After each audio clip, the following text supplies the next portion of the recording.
오늘은 사랑인가 시기심인가라는 제목으로 하나님의 말씀을 묵상해 보려고 합니다. 오늘 여러 가지 많은 초점을 가지고 묵상을 할 수 있겠지만 특별히 다윗에 대해서 사울이 보인 반응과 그리고 요나단이 보인 그 반응, 그것을 가지고 사랑인지 시기심인지 그 부분에 대해서 좀 묵상해 보려고 합니다. 자, 먼저 우리는 사울이 다윗에게 보인 반응에 대해서 좀 생각해 보려고 합니다. 자, 5절 말씀해 보니까 사울이 다윗을 군대의 장으로 삼았습니다. 이제 골리앗을 물리치고 다윗을 그렇게 삼은 것이죠. 군대의 장으로 삼았습니다. 그리고 또 어떤 일이 있습니까? 전쟁에서 이기고 개선 행렬로 이제 들어오게 될 때 많은 사람들이 사울의 무리를 이렇게 맞아들였는데 환영을 했는데 그 중에 특별히 7절에 보면 여인들이 노래를 한 내용이 나오고 있습니다. 그 핵심은 무엇입니까? 사울은 천천, 다윗은 만만. 죽인 사람들의 숫자가 다윗이 많았다라는 거죠. 자, 그런데 학자들에 의하면 이 사울이 죽인 자는 천천히요, 다윗은 만만이로다라고 하는 이 말은 히브리의 시편의 특징이기도 하지만 이것은 사실 이제 앞에서 한 이야기가 뒤에서 반복되는 그런 특성을 가지고 있어요. 사실 사울과 다윗이 이렇게 많은 블레셋 사람들을 죽였다라고 하는 뜻이지 다윗이 더 많이 죽였다라고 하는 것을 강조하려는 의도는 없다라고 학자들이 이야기를 합니다.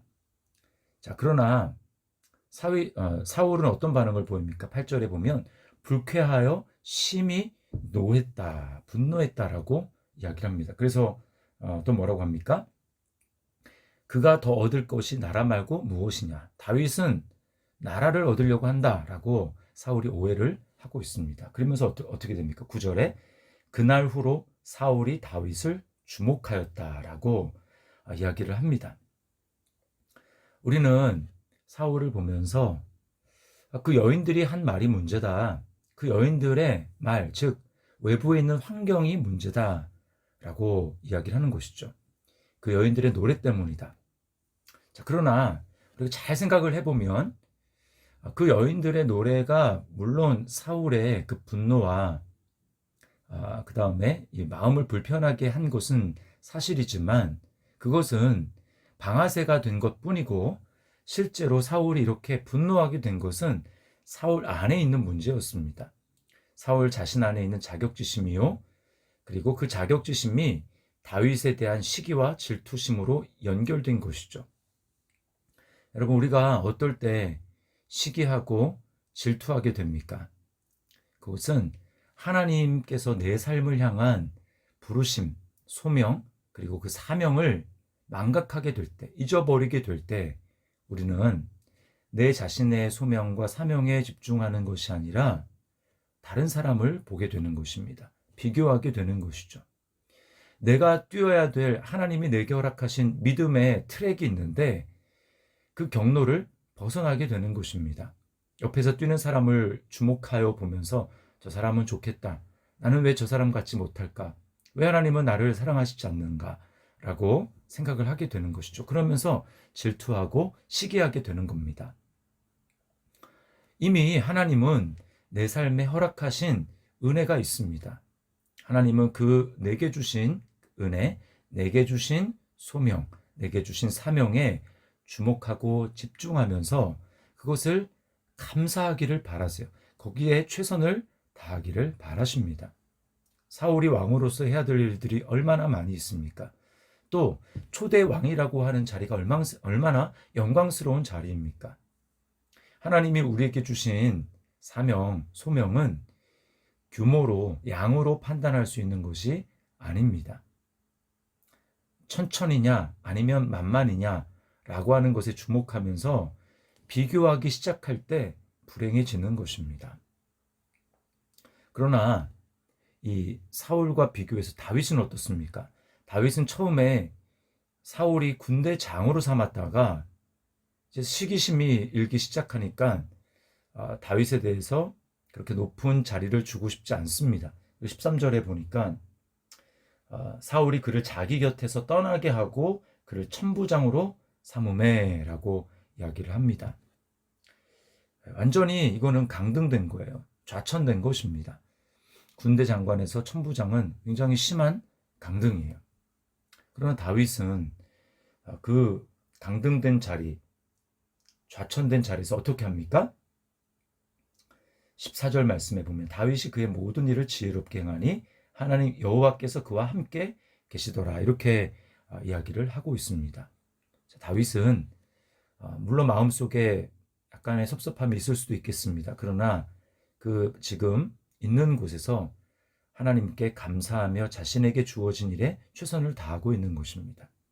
하나님이 원하시는 사람은 큰 일을 생각하면서 그것을 도모하고 많은 사람들의 주목을 받는 것, 그것이 하나님의 뜻이 아니고 하나님은 일의 크고 작음, 일의 경중을 따지기보다는 내게 맡겨준 일이 크든 작든 거기에 내가 마음을 얼마나 쏟고 있는가, 작은 일에 충성하고 있는가 라고 하는 것을 하나님은 보시는 것입니다.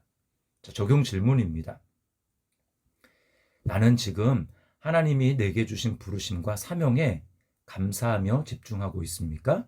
혹시 다른 사람과 비교하면서 시기나 질투를 하고 있지는 않습니까? 자, 이제 사울과 비교되는 시기심과 비교되는 사랑의 모습을 보여주는 요나단의 모습을 살펴볼 차례입니다. 자, 1절 말씀에 보니까 요나단의 마음이 다윗의 마음과 하나가 되어 요나단이 그를 자기 생명같이 사랑하니라 라고 말씀을 합니다. 여기 보면 언제 이렇게 됐냐면 다윗이 사울에게 말하기를 아침에, 이게 골리앗을 물리친 다음이 아니고 사울 앞에 가가지고 자기가 골리앗과 싸우겠다라고 하면서 자신의 지난날의 간증을 하고 그렇게 용기 있게 말하던 다윗의 그 말입니다. 그 말이 떨어지자 요나단이 다윗에게 마음을 빼앗긴 거예요. 다윗을 정말 사랑하기 시작했다라는 것입니다. 그래서 어떻게 합니까? 3절에 보면 더불어 언약을 맺었다라고 합니다. 나중에 이 뒤편에 보면 이 언약의 내용이 무엇인지를 우리가 유추할 수가 있는데요. 서로 해하지 않기로, 서로 해치지 않기로, 자기들의 세대뿐만 아니라 그 다음 세대, 자녀들의 세대에서도 서로 원수지고 서로 싸우고 해하지 않기로 작정하는 것입니다. 한마디로 의형제 같은 것을 맺는 것이죠. 자, 그 증거로 요나단이 보인 모습은 매우 놀랍습니다. 4절 말씀에 보면 요나단이 자기가 입었던 겉옷을 벗어 다윗에게 주었고 자기 군복과 칼과 활과 띠도 그리하였더라. 자, 이것은 한마디로 요나단의 모든 것을 주었다라는 것입니다. 왕자의 신분을 나타내는 그 모든 것을 다윗에게 주었다라는 것이죠. 뭘 얘기합니까? 아버지 사울의 뒤를 이어서 왕이 될 사람은 내가 아니라 너다라고 이야기를 하는 겁니다. 여러분, 앞에서 사울은 천천히요 다윗은 만만이다 라고 하는 말에 진짜 질투심을 느껴야 할 사람은 사울이 아니라 요나단입니다. 왜 그렇습니까? 사울은 이미 왕이 되었습니다.